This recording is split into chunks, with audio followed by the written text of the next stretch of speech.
is.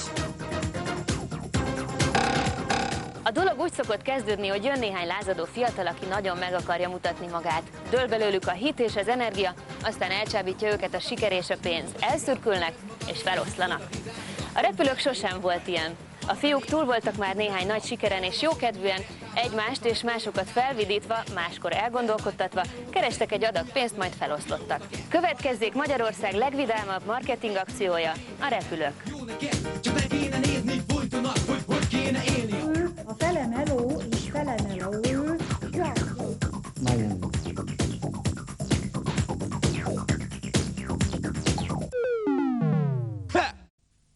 Ennyi. Neked jó? Jó. Neked Jó. Még egyszer. Ja, felváltja a melót a szex, mint gulyáslevest a pilóta keksz. Köszönjük szépen.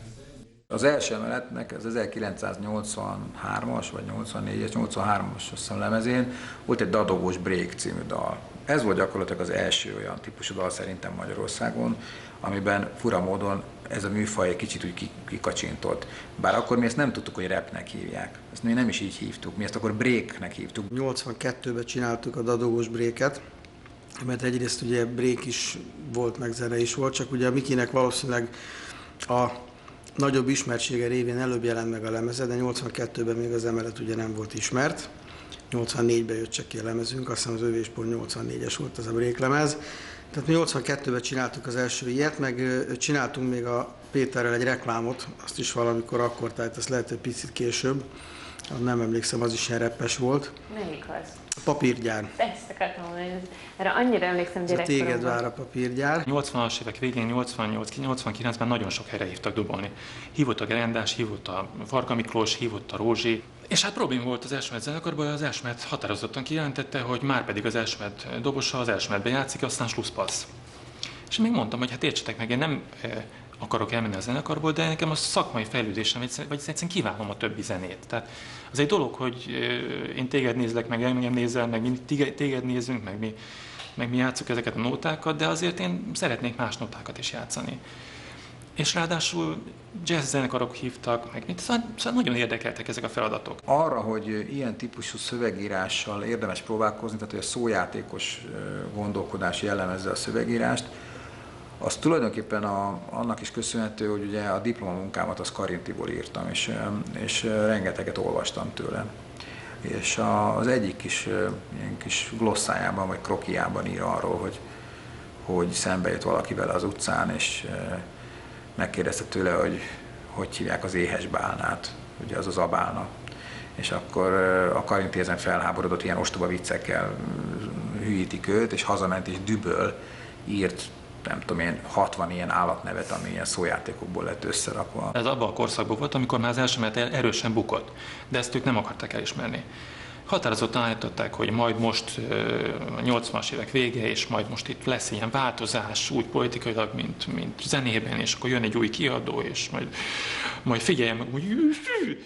És mondtam, hogy 7 éves a zenekar, gyerekek, itt nem lesz változás, értsétek meg, ezt le kell ültetni, egy rövid időre abba kell, hogy nem.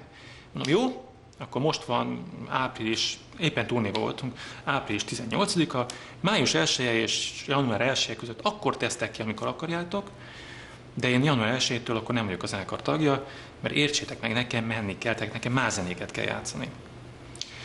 Okosok összeültek, és akkor még a Gabika is benne volt ebbe a klikbe, okosok összeültek, és azt mondták, hogy akkor most azonnal, mert hogy ez tudunk faktum, ezt akkor nem lehet, hogy én máshol is játsszak, és akkor a turné végén, 1-én akkor lépjek ki, május 1-én. Jó. Egyébként maga az elválással semmi gond nem volt. Tehát békében váltunk el, jó barátságban, tényleg, tehát semmi gond nem volt. Emlékszem, az anyám kertjében ültem, amikor készültem a diplomamunkára, és akkor én is azt mondtam magamban, már akkor 5-6 éve írtam első menet dalszövegeket, hogy hát basszus, én is tudok ilyeneket írni, lássuk. És elővettem egy kis kockás füzetkémet, és elkezdtem én is ilyen marhaságokat beleírni, tudod, hogy mint a jókedvű róka, ciróka, rosszkedvű róka, maróka, ambivalens róka, ciróka, maróka. Valamikor június-júliusban felhívott Szikora Róbert, hogy szeretné, hogyha dobolnék a zenekarában. Most szervezné újra. És mondtam neki, Robi, nézd, neked az Elsmet dobosa kell, nyilvánvalóan miután egy nagy rivális zenekar volt az Elsmet és az Ergo, neked az első mellett dobosnak kell, nekem színpadon kell lennem, egészséges kompromisszum, de hogy én a kígyó jegyében születtem, és a jó energiák, amik belőle dáradnak, mondom, te ne kamuzzál, én egy rendes zsidó gyerek vagyok, ne kamuzzál. És hát akkor már érezte a Robi, hogy velem úgy nem lehet beszélni, hogy eddig beszélt a zenekarával, és hogy mik a feltételeim. És mondtam neki, hogy nézd, én semmi más nem akarok, én akarok lenni a zenekarvezető, azért, mert hogy azokat a zenészeket szeretném idehozni, akikkel most is játszom több zenekarban, akik rendkívül jó zenészek, és én velük érzem jól magamat, és olyan zenekarod lesz, hogy ihaj-csuhaj. Ilyen marhaságokkal szórakoztattam magam, de ebből elkezdett kifejlődni egy bizonyos rutin, és egyfajta szemlélet vagy attitűd a dalszövegírásban, és ez a rapben találta meg azért a maga műfaját, mert a rap szöveg elviseli ezt. Az énekelt dal nem viseli el a szójátékos szövegeket, mert leesik róla hamis, hiteltelen, rossz. A rap meg kifejezetten erre szabatott szerintem, hogy a nyelvnek a hihetetlen hajlékonyságát és játékos jellegét a maga ritmikusságával jól tudja prezentálni. Ez volt az egyetlen szálka, azt hiszem, az első zenekar szemében, nem a Gerendás, nem a Rózsi, nem a többi zenekarom, mert 13 zenekarban játszottam akkor, hanem az Ergo. És ebből volt egy ilyen próbálkozások, hogy engem valami visszamenőleg valamilyen fölvett jogdíjra, valamint nem vettem fel egyébként, de megkaptam előleget, vagy be akartak engem perelni. És megkaptam ilyen ügyvédi felszólítást, felhívtam először a kiadót, hogy mi ez. Mondta a kiadó, hogy az együttes ragaszkodik hozzá, nem, hát Szigeti Ferenc volt akkori kiadó. És mondtam a Ferinek, hogy hát, hogy ez hát te is tudod, ott voltál az elváson, itt semmi gond nem volt. Hát igen, de hogy most a zenekar így gondolja meg. És akkor eszembe csak nem az Ergo miatt. Hát nézd, ezt beszél meg a zenekarról, ők ki vannak. A dalszövegek akkor azért úgy készültek, hogy kockás füzetbe írtam mindent, és rájöttem arra, hogy az a legegyszerűbb, hogyha az időmértékes verselésnek a jelzésére használt rendszerben próbálom magamnak kvázi lekottázni azt, hogy milyen ritmikájú szöveget akarok írni. Ugye a rövid és a hosszú szótagoknak a váltakozása adja ezt a ritmust, és próbáltam egy számomra nagyon rokonszenves vagy tetsző itt tudom én, Grandmaster Flash, meg egyéb ilyen nótákból levenni a ritmusokat. Tudod, tehát az, hogy is hangzik egy jó rap, ami azért nagyon nehéz játék, mert a magyar nyelv, ugye, amit ő hangsúlyos, az nem onnan szokott indulni ritmikailag, ahonnan az angol. De sokat foglalkoztam vele, és tulajdonképpen pár hét, pár hónap alatt megéreztem azt, hogy lehet mégis átültetni egy magyar mondani valót vagy szöveget, egy gondolatsort egy olyan ritmikára, ahol hol nekilendül, hol visszahúzza magát, hol pörög, hol pedig nagyon erőteljes hangsúlyokat rak le a rap ritmusa. És akkor én határozottan ott lehúztam a rólót a zenekarral kapcsolatban egy életre. Tehát az első menet számomra ott véget ért. Egy ilyen kicsinyes bosszúnak tartottam az egészet, a mai napig is egyébként annak tartom, tehát nem véletlen mondom ezt. És a Gabika volt az egyetlen, aki mint 2-3 hónap elteltével elkezdődött, tehát fölhívott, meg jött, hogy a Péterrel, Gesztivel beszélt, és hogy akkor az nem úgy van, ő nem is annyira támogatta ezt az egész dolgot, meg hogy bocsi, meg hogy és akkor mondtam, gyere ki, Gabika, én Hidegkúton laktam, akkor mondom, gyere ki, és akkor itt megbeszéljük. Kijött, kitettem egy üveg viszkit, mondom, itt megisszuk ezt az üveg viszkit, addig el nem mozdulsz innen. De hát, nem. És akkor mind a ketten jól berúgtunk, és akkor ebben el lett intézve a dolog, és egy életre rendbe jött az a probléma. Tehát ez volt az áttörés. Ez volt az a kis... Abban a feszültségben, ami ha megmarad, akkor nem jön létre mondjuk a repülők sem. Igen, pontosan. Ez volt 90-ben. Akkor találtam rá, én azt gondolom, hogy alapvetően akkor találtam rá a repülőknek köszönhetően a saját igazi dalszövegírói hangomra, miközben már 8 éve írtam akkor dalszövegeket. És ezért is van az, hogy a Gabika néha mai napig nekem esik, mikor látja azt, hogy az első emeletben elkövetett dalszövegírói tevékenységemmel nem vagyok teljesen elégedett így utólag, és néha kritikai megjegyzéseket szoktam tenni a régi dalainkra, amiket egyébként vele együtt írtam szintén. Egy hete, hogy szenvedek, és te tudod, hogy itt valaki vár. Figyelj az utakat, gyere már! Kezd, hogy jössz, és mindenet kikezed. Ledobom a gátlásaimat, és kimegyek az erdélyre. Magamat kizárom, szívemet kitárom. Ma is oda kiáltom, nincs a helyzetemben semmi. Amit ne lehetne kissé jobbá tenni. I love you. You, but what about you? Szégyenlemnek ellen, biztosul. I love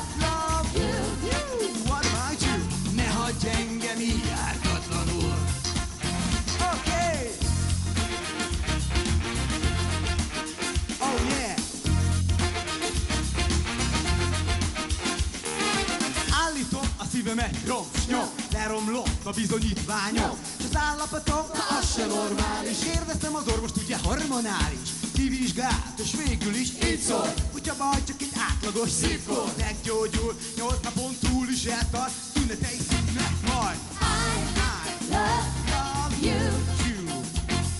Szégyellem, de kell lesz, biztos úr. I love you. Ne hagyj engem így láthatatlanul.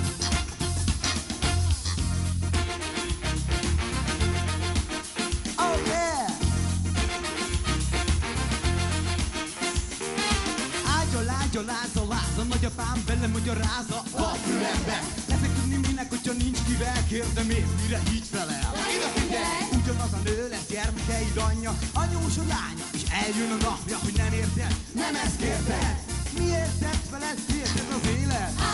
I love you. Szégyellem, de kell lesz, biztos úr. I love you. A két pasi, akik az első emelet tagjai voltak, meg a harmadik, aki én voltam, aki az első emeletnek a dalszövegírója voltam, egy kicsit úgy hiányoltuk azt a fajta ilyen zenés és baráti együttlétet, amit a 80-as évek végéig ez a zenekar képviselt. Neki nagyon tetszettek azok a nóták, amit én írtam. Már az első emetben is nagyon tetszett neki a nóták, amit én ilyen általában kalákában írtam, hol a Berkessel, hol Popper Péterrel. A lényeg az, hogy én mindig ilyen alapokat csináltam csak, és az alap után engem maga a nóta elvesztette, az érdeklődésemre elvesztettem a nóta iránt, és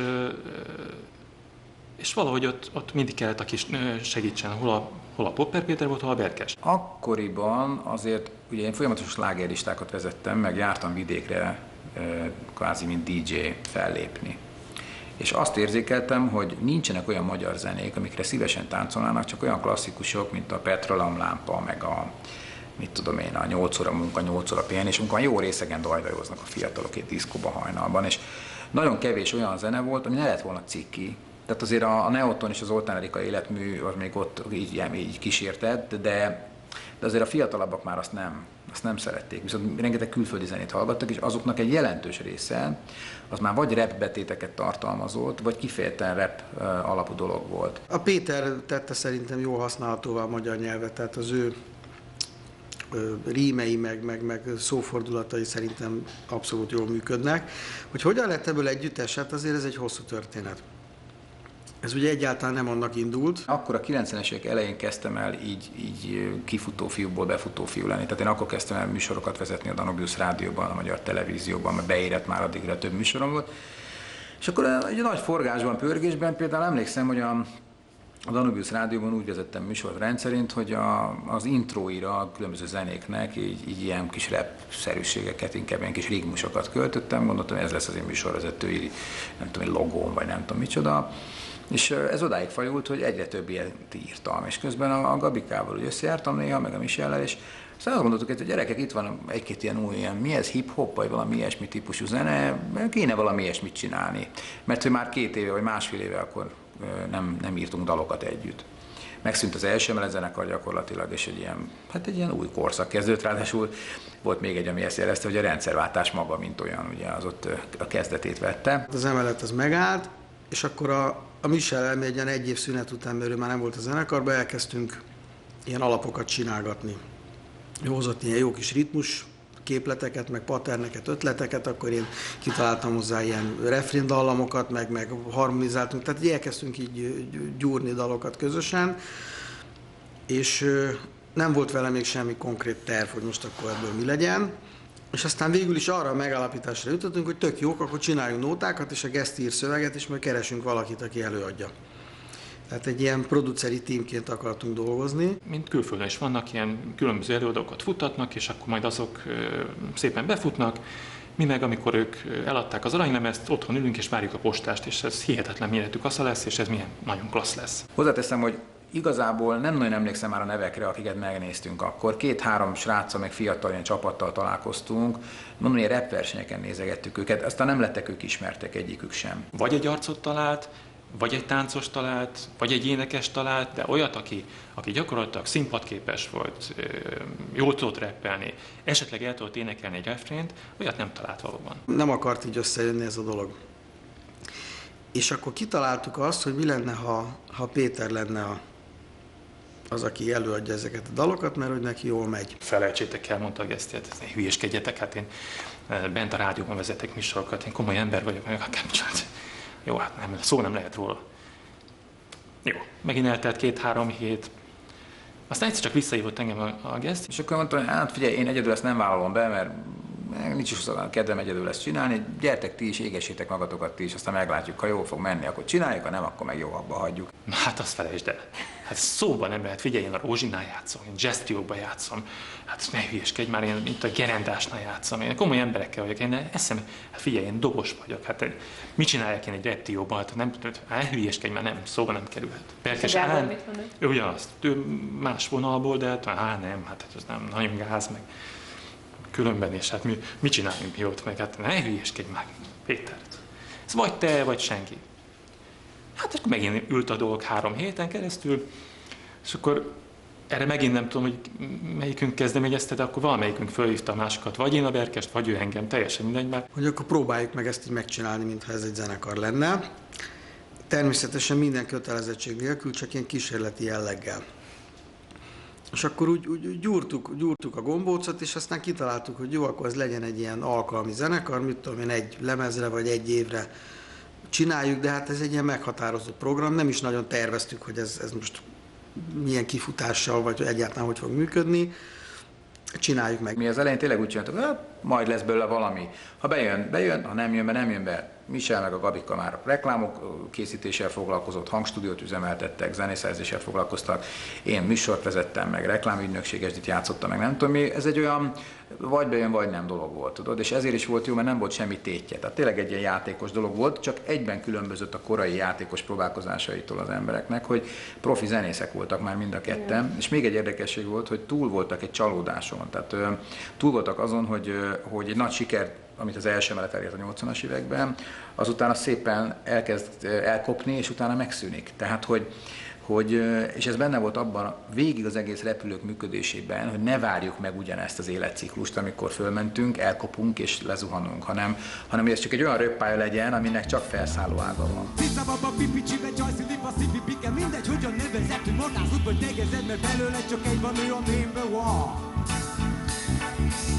Szívője ki, kop, a topok, a kipi, kop, itt topok, a búrát, a fogod, és csak bang, íven a szíved, ahogy követed a lépteid.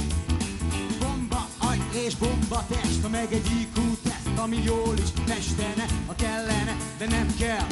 A TV adásba beleáll a hiba, kész a vész, leáll a foci liga. Mestre futcsuk esztelen, mesztelen és hirtelen, senki nincsen megcseken, ha közeledik ő a megcsiken.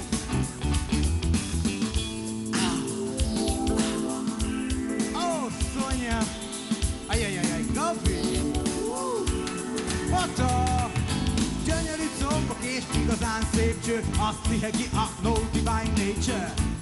You know what a pipi, ez ám a jó pipi, ez jó nő mi?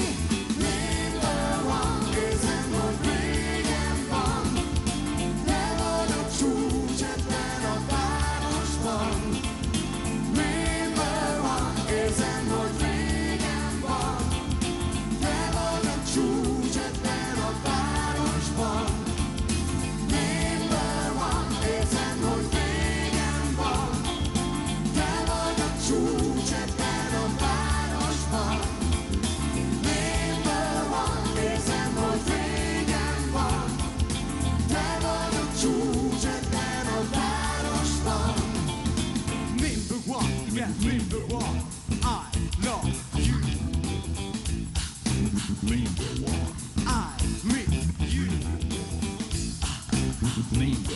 I would like to kiss you, kiss you, kiss you, kiss you.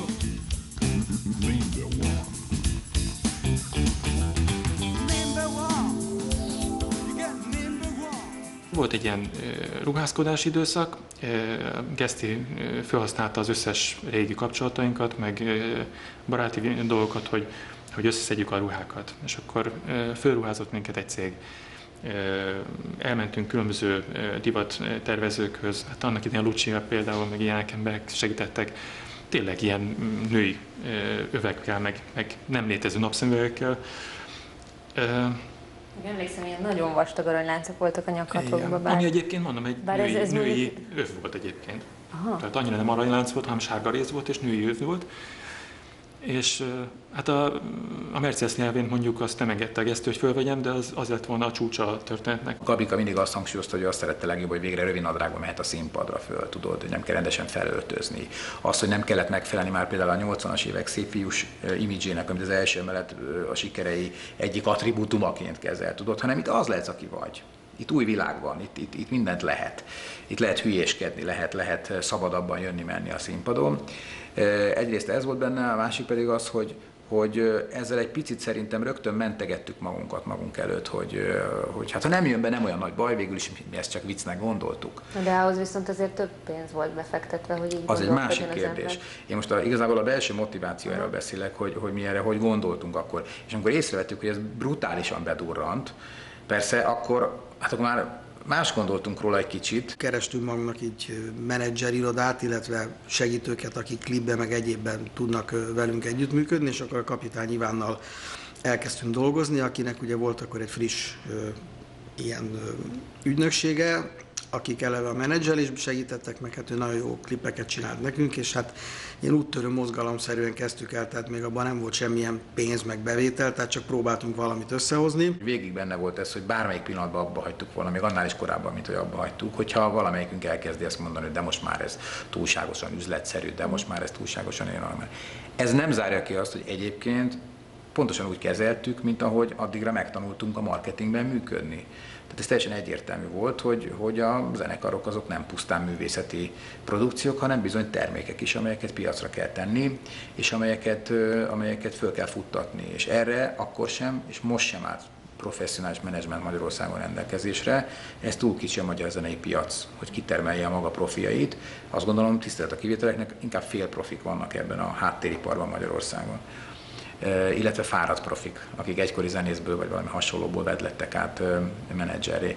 És ezért nekünk jó kedvből, játékból, meg bizonyos szakmai tapasztalatokból, amit a marketing területén szereztünk, sikerült összerakni gyakorlatilag egy újszerű dolgot, ami professzionális volt akkor. Pont volt az LGT-nek ez a nagy koncertje Nyugatiba, és akkor kivittük ott megmutatni a Nem adom fel feldolgozás nekik, hogy hát egyrészt ugye jóváhagyást kellett hozzá kérni, meg egyáltalán, hogy hallgassák meg, hogy mit szólnak ez a dologhoz. Nagyon érdekes volt, Somló azt mondja, hogy hallgatta, nagyon-nagyon tetszett neki, és így láttam az arcán egy kicsit, hogy úgy elbizonytalanodik, és azt mondja nekem, hogy ezt mikor énekeltem én föl, ezt a refrént. Nem emlékezett rá, hogy járt volna nálunk a stúdióban. És hát mondtuk neki, hogy hát 20-valány évvel ezelőtt énekelte, vagy 10 már nem tudom. Nagy húzás volt a részünkről, és nem állítom, hogy nem volt benne tudatosság, hogy olyan dalt dolgoztunk fel, ami olyan zenekartól származik, az LGT-től, aki számunkra azon kívül zeneileg a legfontosabb igazodási pont volt a magyar rock történetben, azon kívül egy másik, vagy több másik generációt is nyitottá tett a repülőkre. Tehát ez, ha úgy tetszik, ez nem csak zenei, hanem egy kicsit marketingfogás is volt, hogy legitimáltad ezt az új műfajt más emberek számára. Tudod, azt látják, hogy néhány bohóc gyerek ott ugrál, de ott a Somló Tamás, aki hát mégiscsak ugye a magyar rockzenei kánonnak az egyik legérdekesebb, legrokonszenvesebb figurája. Volt egy fellépésünk a Look of the Year-en, a kongresszusiban, ugye, ahol mentünk bohóckodni így először a színpadra. Nagyon furcsa most volt. is ezt mondod. Hát annak tűnt. Hát ugye ráadásul az egy fél playback buli volt, tehát még a hangszerek is csak ott úgy imitálva voltak, és a Péternek élt a mikrofonja. Az első nagyobb nyilvános fellépésünk, az egy Look of the Year nevű szépségversenyen volt, ahol én műsorvezető voltam, egyébként ez jellemző a csomagkapcsolásokra, ami azóta is jellemzi az életemet, és akkor még rendszeresen vezettem ilyen szépségversenyeket is, mint ilyen mindentudó, amplitudó, aki mindenhez ért, és emlékszem, hogy azt hiszem smokingban kellett műsort vezetnem, és akkor eljött egy pillanat a műsornak, amit nagyon vártam, amikor a repülőket beraktuk a műsorba. Jellemzően ugyanaz a cég csinálta menedzserként, aki velünk foglalkozott később, a Kapitány Ivánéknak a Seven Arts nevű cége, és egy menedzsment, és elkezdtem a színpadon vetkőzni, és levettem a smokingot, és közben fölvettem egy bőrjackit, meg fölraktam egy napszemüveget, nem tudom micsoda. Senki nem értette, mi történik, és elindult a Nem adom fel című dal, majd bepattant a Michel egy jól szituált melegítő nadrágban és egy kapucnis cuccban, és a Gabrika rövid nadrágban. Hát az már önmagában leírhatatlan látvány mindig, mert ugye ők a Zorro és Huru párost alkotják együtt, ugye, illetve hát a Stan és Pump, vagy még nem leginkább a Don Quixote Sancho Panza, tehát az a kettős, zseniális egyébként, ez van egy ellentétpár a két fickó megjelenésében, és elindult a dal, aminek persze senki nem értette a szövegét, és abban a pillanatban, amikor elértünk a refrénhez, és a nézőtéren elhelyezett, időzített Somló Tamás abban a pillanatban fölállt és elkezdte a refrént énekelni, a Nem adom fel. Szó szerint elszabadult a pokol, tehát én ott nem láttam 2500 embert megvadulni hirtelenjében, tehát úri emberek nyakkendőben, akik odáig normálisan tudtak ülni és nézni a nőket kibevonulni, szó szerint eszeveszettel megbolondultak, fölállva üvöltözve tapsoltak, és akkor esett le nekünk, hogy Úristen, ez be fog jönni. És akkor állt össze tulajdonképpen az agyunkban, hogy akkor ezt a lemezt meg kell csinálni. A tükör előtt állok, és iszonyú a látvány, csak bámulok, mint egy ma született hátrány. Mi a gond? Mi a gond? Ha valaki mondja meg, hogy ki vagyok és mond, hát ide hallgass most, kis haver. Örülj, ha valaki még hátba ver, hogy filozofálj, hidd el az a bő, hogy sok pénz legyen, és elég nő. Mi az, aki vagy is át, mikor a lényeg az, hogy kinek látszol és kinek játszol, szóval elmúlsz neked, elmúlsz lassan szépen és csekken. Sok, nem valami sok, évek óta kutatom, mégis ki vagyok, nem hős, nem nős, nem gyémánt. Nem is vagyok se csúcs technikas anyag. Koros vagyok a lánynak, zsarulnak személy. Moszkvában gazdag, ide van a szegény. Törpének óriásnak körbe, playboynak playboy, egyenes meg őrben. Ide hallgass most, kis haver, örülj, ha valaki még hátba ver. De filozofálj, hidd el az a fő, hogy sok pénz legyen és elég nő. Nem ehez szírva, de nincs, aki felavat, nincs sem van. Szedd össze magadat, nem vársz, hogy nincs, hogy csak áldozat. Tettes se vagy, se áldozat.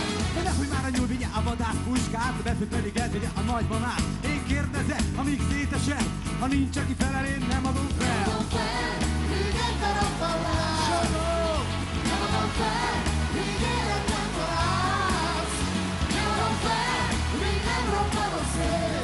Míg nem a végtől, míg tovább életnél, míg tovább veled. Én félek, hogy éles, bárhova nézek, ég és a föld közén a szél. Jól beférek, éppen itt férek, akár a hamburgerbe a ledorált részek. De akarok lenni, ami akkor volt, amikor az akartam lenni, ami most vagyok. A kérdés kilövöm az űrbe, ha kell. Válaszolnak rá a maslakok. Hadd ide hallgass most, kis haver. Örülj, ha valaki még hátba ver. Ne filozofálj, hidd el az a fő, hogy sok pénz legyen és elég nő. Mi az, aki vagy is át, mikor a lényeg az, hogy kinek játszol és kinek játszol. Szer elmúlsz 20, elmúlsz 40, elmúlsz lassan szépen és csekken. Nehogy már a nyúl vigye a vadász puskát, a befűt pedig eltegye a nagymamát. Kérdezek, amíg szétesek, ha nincs, aki felel, én nem adom fel. Nem adom fel, míg egy darabban látsz. Nem adom fel, míg életben találsz. Nem adom fel, míg nem robban a szél. Míg nem a végtől, míg tovább vihetnél, míg tovább felednél. Yo!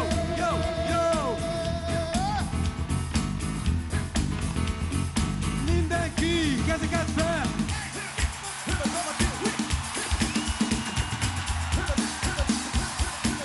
Come on, funky people! Woo!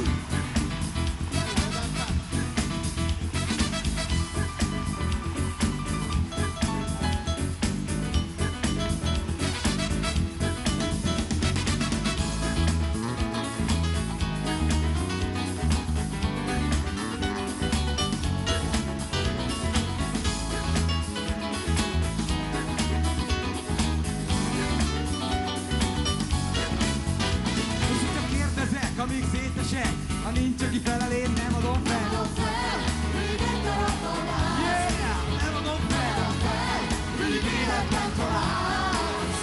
Nem adom fel, míg nem robban a szél. Míg adom egy míg tovább életnél, míg tovább felednél. Nem adom fel, míg egy darabban látsz. Összeraktuk a dalokat, elkezdtük ugye a számokat csinálni, és emlékszem, hogy megmutattuk több kiadónak, hogy ugye mi szeretnénk egy ilyen produkciót. Tehát eleve még a zene meghallgatása nélkül a legtöbb kiadó azt mondta, hogy hát rappet Magyarországon ugyan már ne vicceljünk, hát ez halott ötlet, ezt felejtsük el. Michel járt a lemezekkel, vagy a demoanyaggal? Lemezekkel? Hát én ugyanis hogy kazettával, tehát konkrétan azt hiszem kazettát hordozott. Én is anyám ladájában mutogattam az ismerőseimnek a demókat, ezt utólag mindenki nagy élményeként emlegeti őket, hogy emlékszem, anyádok kocsijában mutogattad nekünk. Elvittem Rózsa Pistihez, oda tettem neki a demót, ami gyakorlatilag az első lemeznek a kész anyaga volt. És mondtam, hogy hát hallgass meg, mert most csináltuk a Geszti meg a Berkessel, és hogy hát, hogy mit szólsz, és akkor talán kiadnád.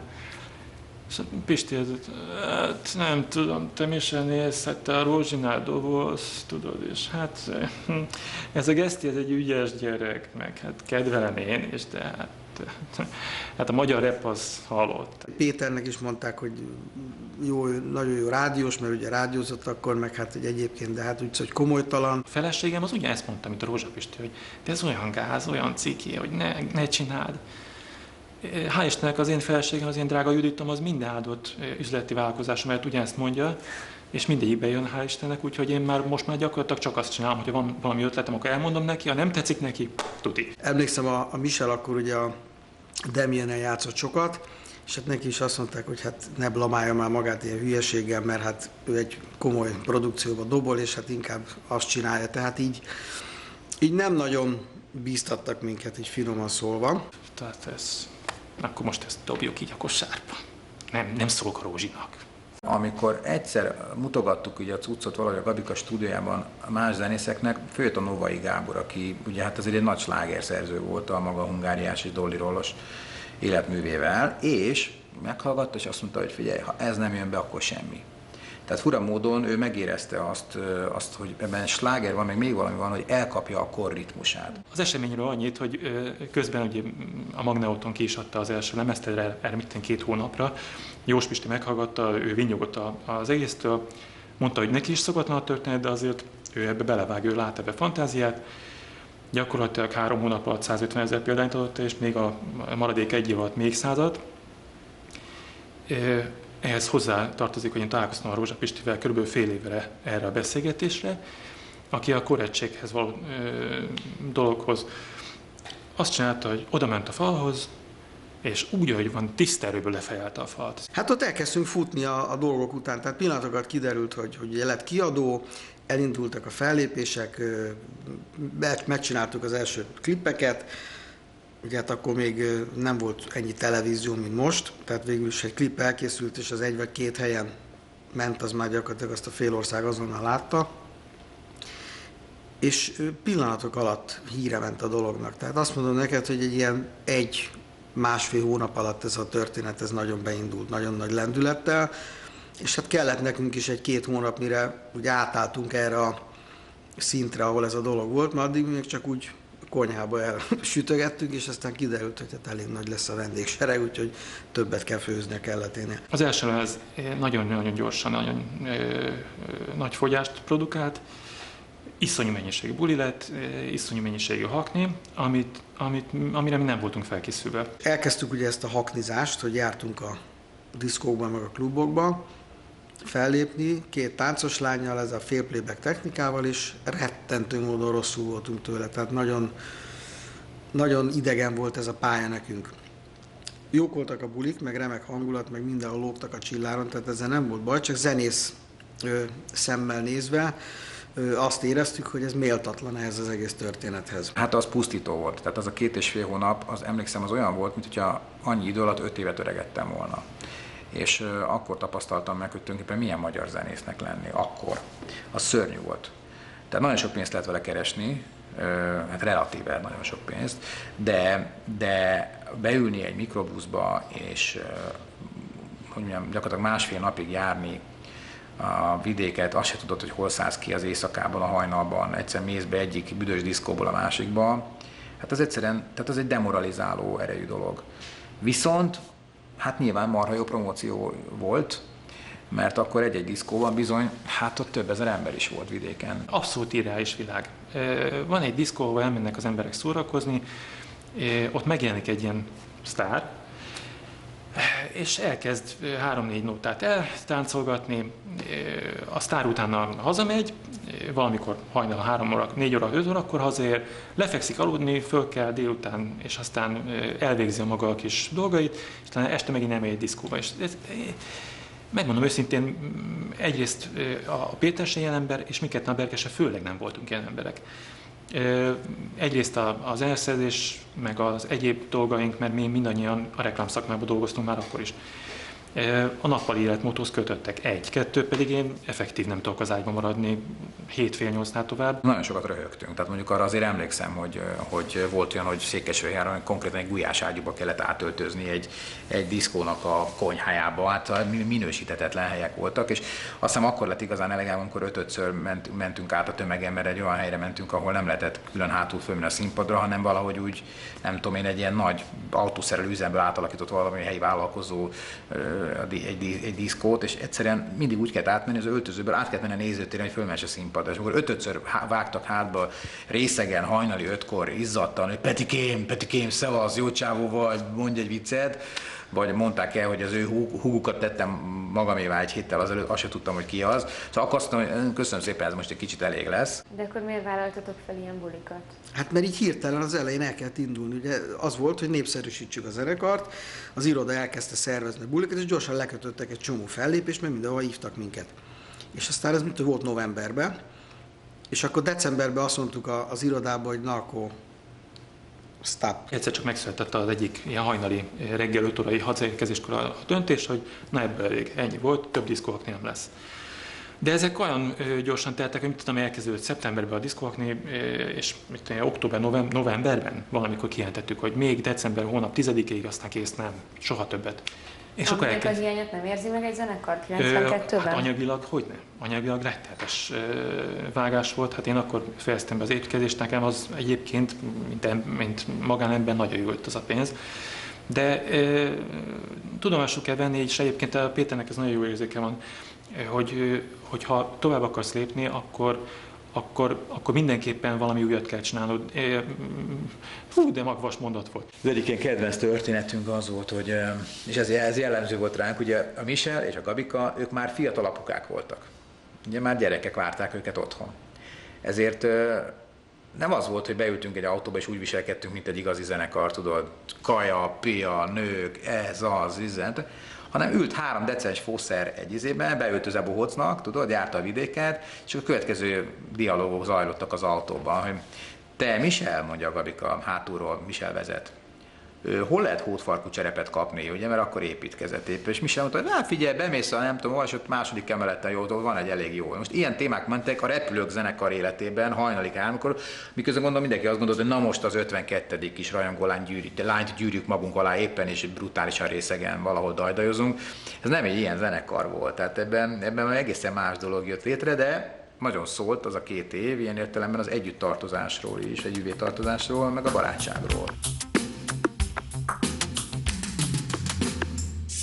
Még nyílnak a völgyben a kerti virágok, még zöldel a nyárfa az ablak előtt. De látod a ottan a téli világot, már voltak a ráhely a kércitetől. Én fekszem itt a kihűlt földön, eleven kincse még a nyárnak. Vétkek s rossz jelek rohamozva, édes húsomra ide jár. Te vagy divat, te vagy az emlék, te vagy ki küld és hívogat. Futnék a tőled s visszamennék, dajkád el az én kínomat. Én nem tudom mi ez, de jó nagyon fájás, édes, hadd fájjon. Hagyom a balgaság, a tévedés, legyen a szerelem, bocsáss, lesz meg.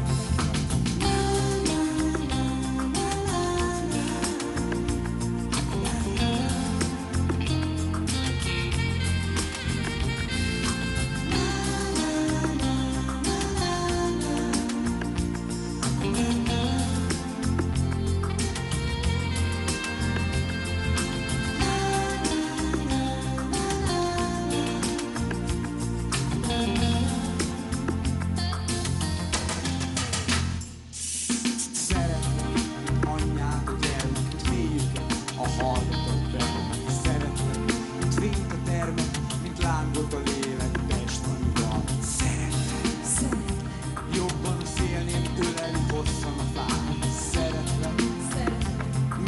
élnél helyettem egy életen át.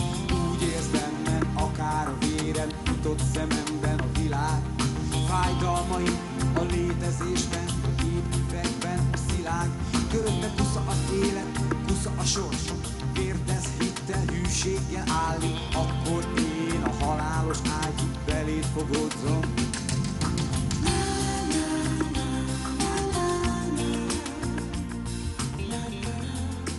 Kitaláltuk, hogy akkor csinálunk élő koncertet, színpad, nagyzenekar, táncosok, meg egyebek. Akkor fogta a fejét az iroda, hogy hát, hogy ez most hogy lesz, meg rentábilis, meg költség, akkor szponzorokat kellett keresni. Ez mind nem probléma, de a legnagyobb probléma az, hogy volt egy 43 perc hosszú lemezünk, amivel ugye nem lehet kiállni egy másfél órás koncertet adni, mert hát ez snasz. Ugye hát a közönség az fellázadna, és akkor gondolkodtunk, hogy mi legyen a megoldás. Hát kell csinálni még egy lemezt. De azért akartam még egy lemezt végül is, mert egyrészt jól esett a sikerbe lubickolni, másrészt még akkor nem féltünk annyira, hogy ja Istenem, milyen hamar el fogunk szürkülni, mert ugye gyakorlatilag ahova mentünk, mindenhol mi voltunk. Gyakorlatilag azt lehetett érezni, hogy 2 évig a repülőkről szól egy kicsit a magyar popzene. És ami persze nyilván nem volt pont így, de gyakorlatilag az érzetünk az volt, hogy most mindenhol mi vagyunk a legkúrensebbek. És akkor persze előkerült egy másik kiadó, a BMG, hogy ő mi lenne, hogyha náluk adnánk ki a másik lemezt, és nem csak arról volt szó, hogy még volt puskapot, tehát úgy éreztük, hogy még tudunk új dalokat írni, jókat, nem lesz rosszabb a második lemezünk, mint az első, hanem arról is szó volt, hogy egyébként megküldtek egyrészt egy nagyon komoly ajánlattal, amit soha azelőtt nem kapott semmilyen zenekar Magyarországon, de ennél sokkal fontosabb volt, hogy úgy éreztem, hogy kell még egy zenei anyagot csinálni ahhoz, hogy élőben tudjunk koncertezni. Tehát, hogy ne csak 35-40 percnyi anyagunk legyen, ami egy szűk lemez, az első lemez anyaga, hanem egy legalább másfél órás vagy 1 óra 50 perces komoly sót össze tudjunk rakni. Engem az érdekelt legjobban, és ehhez kellett még egy lemezt csinálni. És akkor került szóba a BMG kiadó, aki nagyon gavalérul letett egy összeget ezért a lemezért, ami inspirált minket a lemezre. Mert a Magnauton nem akart még egyet? De ott ilyen tárgyalások voltak arról, hogy a Magnauton így szeretné, a Magnauton úgy szeretné, a Magnauton nem szeretett volna előre fizetni. A Magnauton nyilván automatikusan szerette volna azt, hogy legyen még egy lemez, de velük sose én tárgyaltam, hanem a Michel és a Gabikkal, mert hát mégiscsak ők voltak a zenészek, tudod.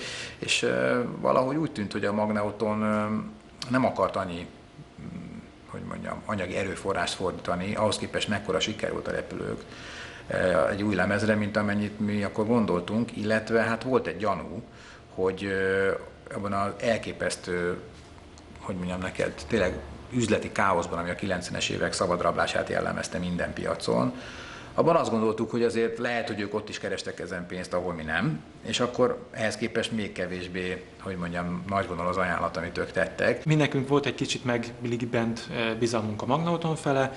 A Magnauton szerette volna ezt a második lemezt, majd utólag fizetjük, amikor eladtuk, mert hogy hát ez úgy illik, meg úgy szokás, meg most de már megvan a... szokás, nem?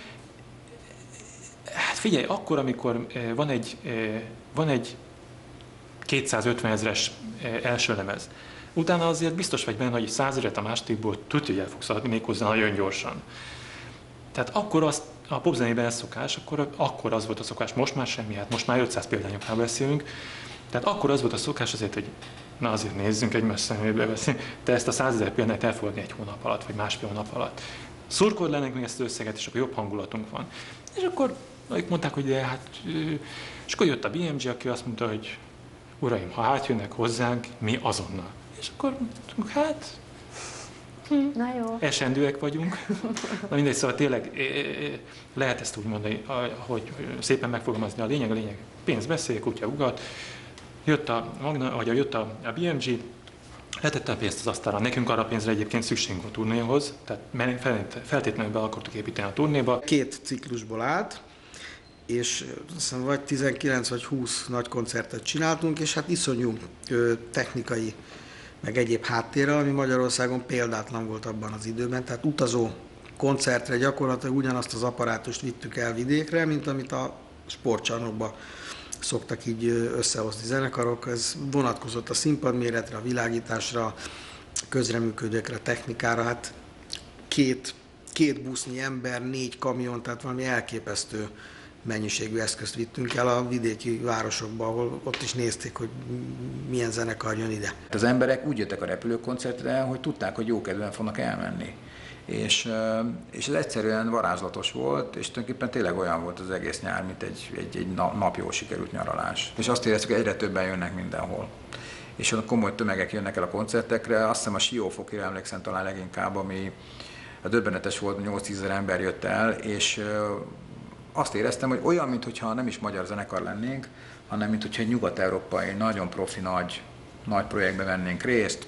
Saját szakácsunk van, saját orvosunk van, 3 kamion rohangál repülők felirattal az országból, tudod, amit úgy álmodsz mindig, hogy biztos ilyen popsztárnak lenni Nyugat-Európában.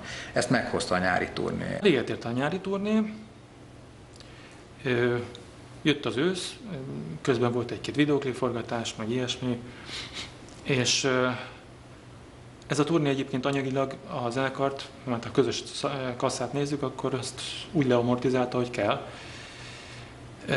Ráadásul történt egy-két ballépés a költségvetésünkbe is, és ott álltunk ősszel, hogy méltó befejezést szeretnénk találni a zenekarnak. Akkori még ugye a BS volt, nem az Aréna, BS, és akkor lehetne csinálni esetleg egy, vagy netán 2 BS-t. A januári koncertre ugye foglaltunk 2 napot, és kértünk tartalékba még 1 napot szerelni. A Berkes azt mondta, hogy hát egy BS az meg lesz, az rendben lesz, az semmi gond. Én mondtam, hogy szerintem meg lesz a 2. A Geszti meg mindig az álmodom, hát 3. Amiből aztán az lett, hogy 4 nap volt koncert, és egy 5. nap szerelőnap, tehát gyakorlatilag majdnem egy hétig ott voltunk az arénában január végén. Jött az a kis vidámparki repülő le, a trailerről engedték le. Ugye avval kezdődött is a koncert, hogy leeresztenek minket ezen a kis repülőn, akkor mindenki megy a hangszeréhez, illetve Péter ki a színpad elejére, és a koncert meg úgy fejeződött be, hogy a Picivel, meg az összes fellépővel, a rengeteg fellépő, az XL Sister-től kezdve mindenki, meg az énekesek, a táncosok, meg mindenki, hajlongunk, beszállunk, ők minden lemennek, mi beszállunk ebbe a kis repülőbe, és akkor elkezd fölfele menni ez a repülő, és akkor összemegy a függöny.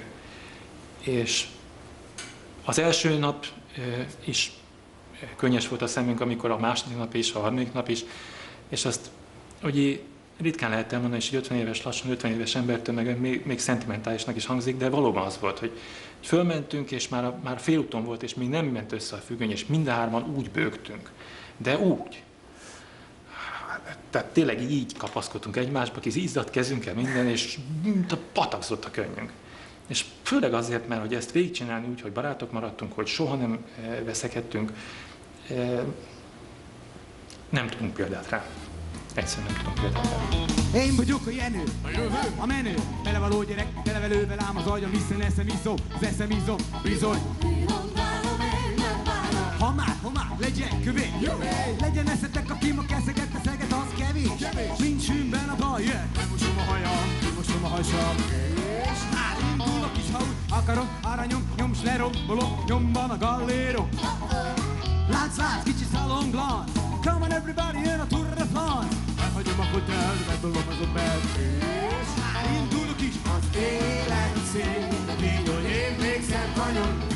Ez a Tour de France, itt senki nem tud úgy, ahogy én tudom. Az élet szél, légy, hogy én még szent vagyok. Ez a Tour de France, itt senki nem tud úgy, ahogy én tudom.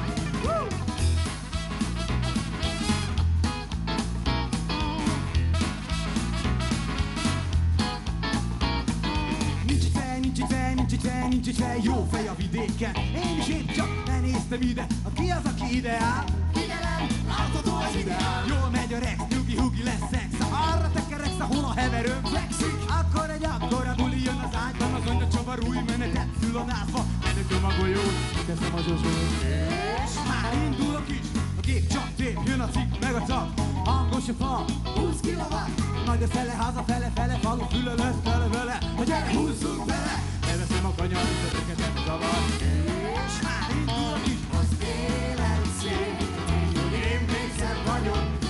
Ez durva fantik, senki nem tud úgy, ahogy én tudom. Az élet szél. Így, hogy én még szebb vagyok. Ez durva fantik, senki nem tud úgy, ahogy én tudom. Yeah! Az élet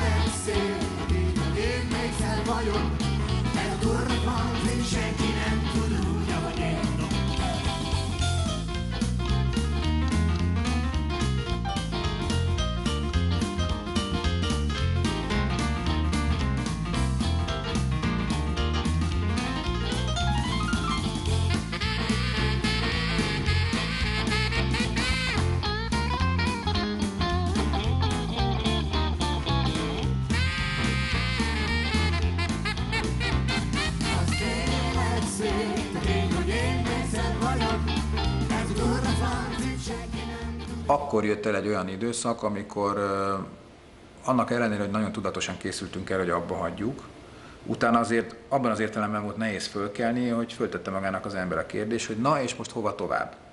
Mert hogy itt olyan siker volt, ugye 4-szer megtelt a sportaréna, mondjuk a Dire Straits-en voltak ennyien, vagy a Piramison, hogy a Petya, hát mit fogsz holnap csinálni, mert ilyen sikert létrehozni, azt nem olyan könnyű egyrészt, másrészt pedig, hogy hát hova följebb, nincs följebb, beverted a fejedet a plafonba. És eltelt jó pár hónap, amíg meg tudtam magamat nyugtatni, hogy nem a mennyiségben és nem a hőfokban kell keresni ennek a kérdésnek a válaszát, hanem abban, hogy új dolgokat kell csinálni, új műfajokat kell keresni. Tulajdonképpen a repülők az nem egy klasszikus repzene.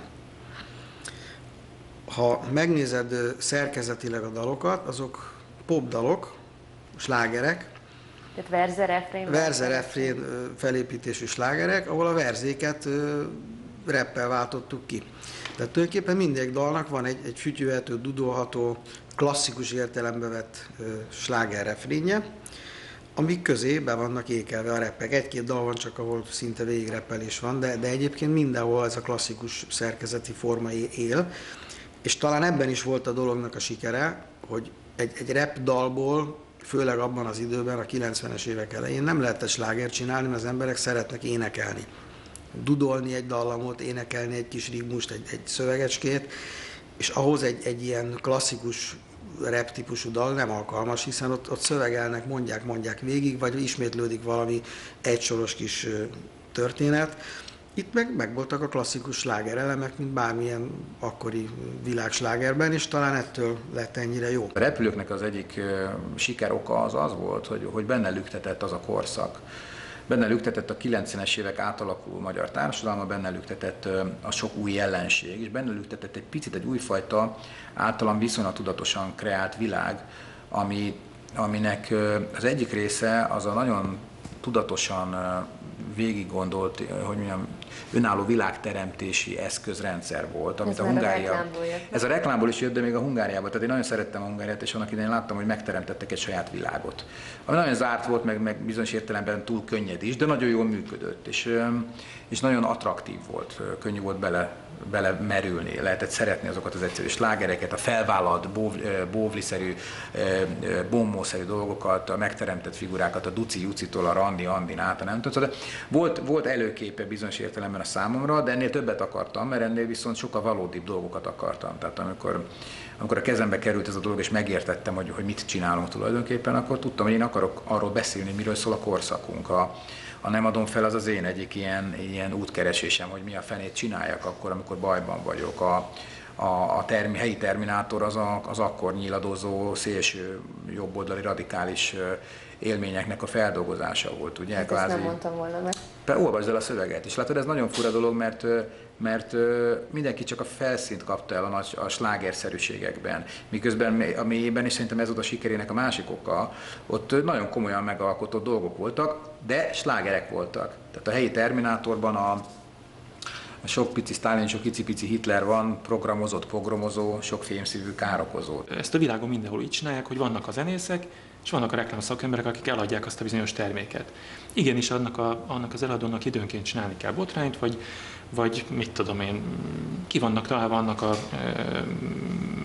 elemei, a reklám elemei, hogy hogyan lehet egy lemezt, egy bármilyen terméket eladni. És így van a popzenében is. Mondjuk benneteket speciál botrányok nem öveztek. Igen, de mondjuk ez, hogy ekkora méretű vállalkozásba fogtunk, ez feltétlenül már maga egy hihetetlen reklámértéke volt, meg annak is, hogy ez ennyire fölfutott, tehát ez egy nagyon szerencsés konstellációban jött ez a dolog. Meg kellett élni ugye mindannyiunknak azt, hogy egy új világ jött, amiben új hősök születnek. Általában azokkal lesznek az új hősök, akiknek pénzük van, akik sikeresek lesznek, akiket felkap a média, és hirtelen a korábban társadalmi presztízsében alacsony helyen szereplő zöldségesből sztár lesz, mert a Fuchsával és a Mergyójával elviszi a jobb csajokat. Ezt érték meg rengetegen a hétköznapokban, ugye ez folyik a mai napig is, ugye ebből lett aztán szépen egy olyan konfliktusos helyzet kialakítva Magyarországon, hogy ti emberek a rendszerváltás vesztesei vagytok, jaj, szegények, akkor mi majd adunk nektek egy új politikai irányt, amiben majd mindenki szépen mennybe megy. De ez akkor kezdődött, és akkor ezt már lehetett érezni, vagy például a Number One, ugye,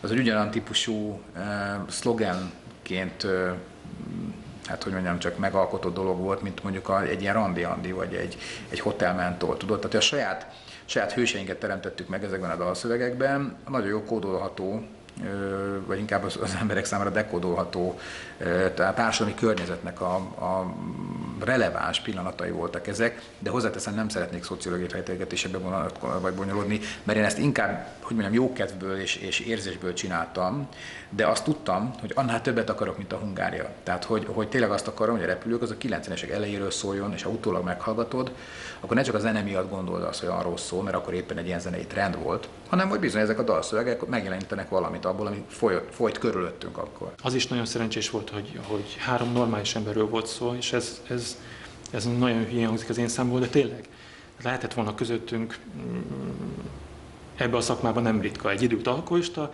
lehetett volna közöttünk egy krónikus hazudozó, ez sem ritka ebbe a magyar pop szakmában, de és lehetett volna bármi.